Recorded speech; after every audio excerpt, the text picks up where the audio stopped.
Morning to all. Welcome to TSN school. हम पढ़ रहे हैं कक्षा 10 हिंदी की पाठ्य पुस्तक संचयन का पाठ्यक्रम। आज हम पाठ 1 पढ़ेंगे। पाठ 1 में हरियर काका के बारे में एक कहानी बताई गई है। इस कहानी के लेखक हैं मिथिलेश्वर जी। मिथिलेश्वर जी ने हमें बताया कि किस प्रकार से हरियर काका के जीवन में क्या क्या घटनाएं घटी हैं। ये हमने पिछले वीडियोज़ में पढ़ा है। किस प्रकार से महंत जी ने और पुजारियों ने उनके साथ दुराचार किया और किस प्रकार से उनके भाइयों ने उनके साथ गलत व्यवहार किया और उनको जख्मी कर दिया। अब हम आगे पढ़ते हैं पेज नंबर 16 से। हरियर काका के साथ घटनाओं में यह अब तक की सबसे अंतिम घटना है। जो ये घटना हुई है कि उनके भाइयों ने उनके साथ अत्याचार किए, जबरन उनके साथ अंगूठे के निशान लिए, उनके साथ जुल्म और अत्याचार किए, उनके साथ मारपीट की और उन्हें जान से मारने की धमकी देने लगे। ये सब जो घटना थी ये उनके जीवन की अंतिम घटना है। इसके बाद जो हमने पाठ के स्टार्टिंग में पढ़ा, शुरुआत में पढ़ा कि वो किस प्रकार से बिल्कुल चुपचाप बैठे हैं, बस एकटक आकाश को देखे जा रहे हैं और किसी को कोई जवाब नहीं दे रहे हैं। ये उनकी वर्तमान स्थिति इसी कारण से आई थी। इस घटना के बाद काका अपने परिवार से एकदम अलग रहने लगे। उनकी सुरक्षा के लिए राइफलधारी पुलिस के 4 जवान मिले। हालांकि इसके लिए उनके भाइयों और महंत की ओर से काफ़ी प्रयास किए गए। मतलब महंत और भाई दोनों एक दूसरे के विरोध में हरियर काका की सुरक्षा कर रहे थे। भाई सोच रहे थे कि महंत उनके साथ कोई दुराचार ना कर ले और महंत सोच रहे थे कि हरियर काका के भाई उनके साथ कोई गलत व्यवहार ना करें। असल में भाइयों को चिंता थी कि हरियर अकेले रहने लगेंगे तब ठाकुरबाड़ी के महंत अपने लोगों के साथ आकर पुनः उन्हें ले भागेंगे। और यही चिंता महंत जी को भी थी कि हरियर को अकेला और असुरक्षित पा उनके भाई पुनः उन्हें धर दबोचेंगे। धर दबोचना मतलब उन्हें वापस पकड़ लेंगे। इसलिए जब हरियर काका ने अपनी सुरक्षा के लिए पुलिस की मांग की तब नेपथ्य में रहकर ही उनके भाइयों और महंत जी ने पैरवी लगा और पैसे खर्च कर उन्हें पूरी सहायता पहुंचाई। नेपथ्य मतलब पीछे से ही, किसी को बताया नहीं कि उनके भाई और महंत ही हरियर काका की सुरक्षा का इंतजाम कर रहे हैं। रंगमंच के पीछे की जगह, मतलब पीछे जो पर्दे के पीछे का जो हाल है वो महंत और उनके भाइयों ने निभाया। यह उनकी सहायता का ही परिणाम है कि एक व्यक्ति की सुरक्षा के लिए गांव में पुलिस के 4 जवान तैनात कर दिए गए। ये सब महंत और उनके भाइयों का ही परिणाम था कि उन्होंने पैसे खर्च किए और हरियर काका की सहायता की। जहाँ तक मैं समझता हूँ फिलहाल हरियर काका पुलिस की सुरक्षा में जरूर रहे हैं, लेकिन वास्तविक सुरक्षा ठाकुरबाड़ी और अपने भाइयों की ओर से ही मिल रही है। असली जो सुरक्षा थी वो किनसे मिल रही थी उन्हें? वो ठाकुरबाड़ी के महंत और भाइयों से। ठाकुरबाड़ी के साधु संत और काका के भाई इस बात से पूरी तरह सतर्क हैं कि उनमें से कोई या गांव का कोई अन्य हरियर काका के साथ जोर जबरदस्ती ना करे, क्योंकि हरियर काका को अब ये था कि कहीं ठाकुरबाड़ी के लोग उनके साथ जोर जबरदस्ती करेंगे, या उनके भाइयों का था कि कहीं महंत उनके साथ कोई जोर जबरदस्ती ना कर ले, या फिर महंत को था। तो वो इस चीज़ के लिए पूरी तरह से सतर्क हो चुके थे, बहुत सावधान हो चुके थे और हर पल उनकी नज़र हरियर काका पर ही थी। साथ ही अपना सद्भाव और मधुर व्यवहार प्रकट कर पुनः उनका ध्यान अपनी ओर खींचने के लिए दोनों दल प्रयत्नशील थे। प्रयत्नशील मतलब प्रयास में लगे हुए थे कि वे वापस अपना व्यवहार मधुर कर लें और उनसे माफ़ी मांग लें। गांव में एक नेताजी हैं। वह ना तो कोई नौकरी करते हैं और ना खेती गृहस्थी, फिर भी 12 महीनों मौज उड़ाते रहते हैं। राजनीति की जादुई छड़ी उनके पास है। अब ये जो गांव का हाल बयां कर रहे हैं कि गांव में एक नेताजी हैं जो कोई भी काम नहीं करते फिर भी पूरे साल मौज उड़ाते हैं। उनके पास राजनीति की जादुई छड़ी है, मतलब लोगों को गुमराह कर उनको अपनी बातों में लेकर वो उनके पैसों पर राज करते हैं। उनका ध्यान हरियर काका की ओर जाता है। वह तत्काल गांव के कुछ विशिष्ट लोगों के साथ उनके पास पहुंचते हैं और यह प्रयास रखते हैं कि उनकी जमीन में हरियर विद्यालय नाम से एक हाई स्कूल खोला जाए। इससे उनका नाम अमर हो जाएगा। जो हरिहर वो जो नेताजी हैं वो ये सोच रहे हैं कि हरिहर नाम से एक उच्च विद्यालय खोला जाए ताकि आपका नाम अमर हो जाए। उसकी ज़मीन का सही उपयोग होगा और गांव के विकास के लिए एक स्कूल मिल जाएगा। लेकिन हरिहर काका के ऊपर अब तो कोई दूसरा रंग चढ़ने वाला नहीं था, इसलिए नेताजी भी वहाँ से निराश लौट गए, क्योंकि अब हरिहर काका को समझ में आ गया कि कोई भी मेरा ध्यान नहीं कर रहा है, सिर्फ मेरी ज़मीन जायदाद के लिए, स्वार्थ के लिए मेरे आगे पीछे घूम रहा है। इस दिन गांव की चर्चा के केंद्र हैं हरिहर काका। इन दिनों गांव में जो चर्चा का केंद्र है वो कौन है? हरिहर काका है। आंगन, खेत, खलियान, अलाव, बगीचे, बरगद, हर जगह उनकी ही चर्चा होती है। उनकी घटना की तरह विचरणीय और चर्चनीय दूसरी घटना नहीं है। मतलब उनकी जो घटना है वो सबसे ज़्यादा विचारणीय है और सबसे ज़्यादा चर्चा में है। गांव में आए दिन छोटी बड़ी घटनाएं घटती रहती है, लेकिन काका के प्रसंग के सामने उनका कोई अस्तित्व नहीं है। कोई छोटी मोटी लड़ाई झगड़े वाली घटनाएं घटती रहती है, लेकिन हरिहर काका की घटना ऐसी है जो सब बहुत मजबूती लिए हुए है। उनकी चर्चा अभी कम नहीं है।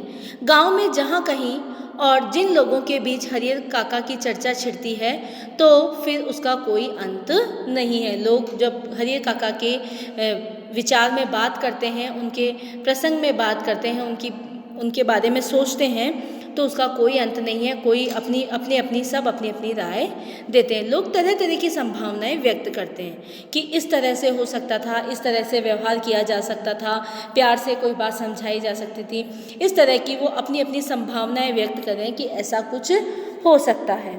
राम जाने क्या होगा। दोनों ओर के लोगों ने अंगूठे के निशान ले लिए हैं, लेकिन हरिहर ने अपना बयान दर्ज कराया है कि वे दोनों लोगों में से किसी को अपनी ज़मीन का उत्तराधिकारी नहीं मानते। अब जो लोग हैं वो बातें कर रहे हैं कि ठाकुर बाड़ी के महंत और पुजारियों ने भी हरिहर काका के जबरन अंगूठे के निशान ले लिए, इसी प्रकार उनके भाइयों ने भी ले लिए, लेकिन हरिहर काका ने दोनों की तरफ से बयान दे दिए हैं कि वो दोनों को ही अपनी ज़मीन का उत्तराधिकारी नहीं मानते। दोनों ओर के लोगों ने जबरन उनके अंगूठे के निशान लिए हैं। इस स्थिति में उनके बाद उनकी जायदाद का हकदार कौन होगा। लोगों के बीच बहस छिड़ जाती है। उत्तराधिकारी के कानून पर जो जितना जानता है उससे 10 गुना अधिक उगल देता है। मतलब जिसको जितनी कानून की जानकारी है उससे ज़्यादा वो अपनी बात बता देते हैं। फिर भी कोई समाधान नहीं निकलता, रहस्य खत्म नहीं होता, आशंकाएं बनी ही रहती है, लेकिन लोग आशंकाओं को नज़रअंदाज कर अपनी पक्षधरता शुरू कर देते हैं कि उत्तराधिकारी ठाकुर बाड़ी को मिलता तो ठीक रहता। दूसरी ओर के लोग कहते कि हरिहर के भाइयों को मिलता तो ज़्यादा अच्छा रहता, क्योंकि शुरू से ही इस गांव में 2 पक्ष के लोग हैं। एक पक्ष वो हैं जो ठाकुर बाड़ी के पक्ष में और दूसरे लोग जो घर गृहस्थी से हैं और वो उनके भाइयों के पक्ष में थे। ठाकुर बाड़ी के साधु संत और काका के भाइयों ने कब क्या कहा, यह खबर बिजली की तरह एक ही बार समूचे गांव में फैल जाती।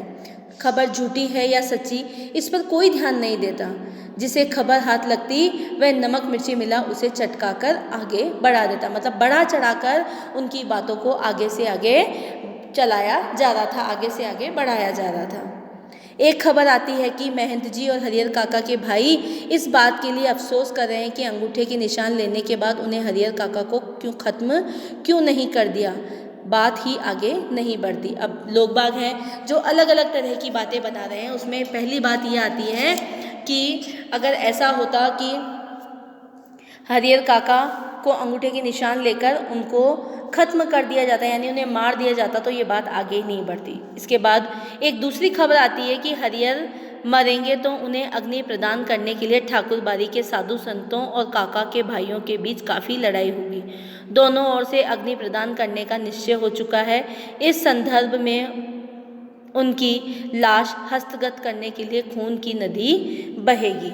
मतलब ये कह रहे हैं कि अगर हरिहर काका मर गए तो उनका जो उत्तराधिकारी है या उनको मुखाग्नि देने वाला कौन है, इसके बारे में भी ठाकुर बारी और उनके भाइयों में लड़ाई झगड़े होंगे और उनकी लाश किसके हाथों में होगी, इसके लिए खून की नदियाँ बह सकती है, काफ़ी मार पिटाई हो सकती है। इसके बाद तीसरी खबर आती है कि हरिहर काका की मृत्यु के बाद उनकी ज़मीन पर कब्जा करने के लिए उनके भाई अभी से तैयारी कर रहे हैं। इलाके के मशहूर डाकू बुट्टन सिंह से उन लोगों ने बातचीत पक्की कर ली है। हरिहर के 15 बीघे खेत में से 5 बीघे बुट्टन लेगा और दखल करा देगा। मतलब ये जो कार्यवाही है कि हरिहर के मरने के बाद ज़मीन पर किस प्रकार कब्जा करना है, इसके लिए खबर आ रही है कि उनके भाइयों ने डाकुओं को बोल दिया है और डाकू जो बुट्टन सिंह है वो भी 5 बीघा खेत लेकर ये सारा मामला निपटा देगा। इससे पहले भी इस तरह के 2-3 मामले बुट्टन ने निपटाए हैं। पूरे इलाके में उसके नाम की तूती बोलती है। तूती बोलना मतलब पूरे जो गांव के लोग हैं वो उससे डरते हैं। चौथी खबर आती है कि महंत जी ने निर्णय लिया है कि हरिहर की मृत्यु के बाद देश के कोने कोने से साधुओं नागाओं को वह बुलवाएंगे। अब हरिहर को लेकर महंत जी और उनके भाइयों में अलग अलग तरह की बातें चल रही है। रहस्यात्मक और भयावनी खबरों से गांव का आकाश आच्छादित हो गया है। रहस्य में मतलब राज भरी बातें कि कौन सी बात सच्ची है और कौन सी झूठी, और इस तरह की डरावनी बातों से पूरे गांव का आकाश छाया हुआ है। मतलब चारों ओर हरिहर काका की ही बातें गूंज रही है। दिन प्रतिदिन आतंक का माहौल गहराता जा रहा है। सबके मन में यह बात है कि हरिहर को कोई अमृत पीकर तो आया नहीं है, एक ना एक दिन तो उन्हें मरना ही है। फिर एक भयंकर तूफान की चपेट में यह गांव आ जाएगा। उस वक्त क्या होगा कुछ कहा नहीं जा सकता। यह कोई छोटी लड़ाई नहीं, एक बड़ी लड़ाई है। जाने अनजाने पूरा गांव इसकी चपेट में आ ही जाएगा। इसलिए लोगों के अंदर भय बना हुआ है और प्रतीक्षा भी, एक ऐसी प्रतीक्षा जिसे झुठलाकर भी उसके आगमन को टाला नहीं जा सकता। मतलब लोग इंतज़ार कर रहे हैं कि इसका जो अंत है वो क्या होगा और इस अंत की वो प्रतीक्षा कर रहे हैं। सोच भी रहे हैं कि क्या पता इसका अंत होगा या नहीं होगा। कभी कहते हैं हाँ हो भी सकता है, नहीं, लेकिन फिर भी इसको टाला नहीं जा सकता, निश्चय ही इसका अंत जरूर होगा। और हरिहर काका वह तो बिल्कुल मौन हो अपनी ज़िंदगी के शेष दिन काट रहे हैं। एक नौकर रख लिया है, वही उन्हें बनाता खिलाता है।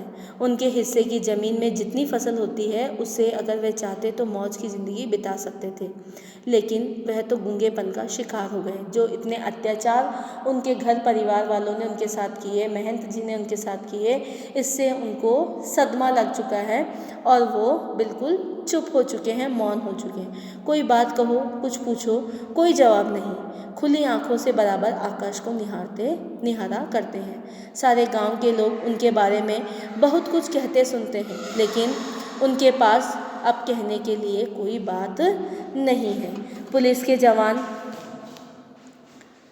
के जवान हरिहर काका के खर्च पर भी खूब मौज मस्ती कर रहे हैं। जिसका धन वह रहे उपवास, खाने वाले करे विलास। ये एक मतलब कहावत है कि जिसका धन है वो तो बिना खाए उपवास ये रह रहा है, और जो खाने वाले हैं वो मौज मस्ती में विलास में जीवन व्यतीत कर रहे हैं। 2 जून उनका भोग लगा रहे हैं। मतलब दोनों समय उनको इतना अच्छा खाने को मिल रहा है जो उन्होंने कभी भी नहीं देखा है।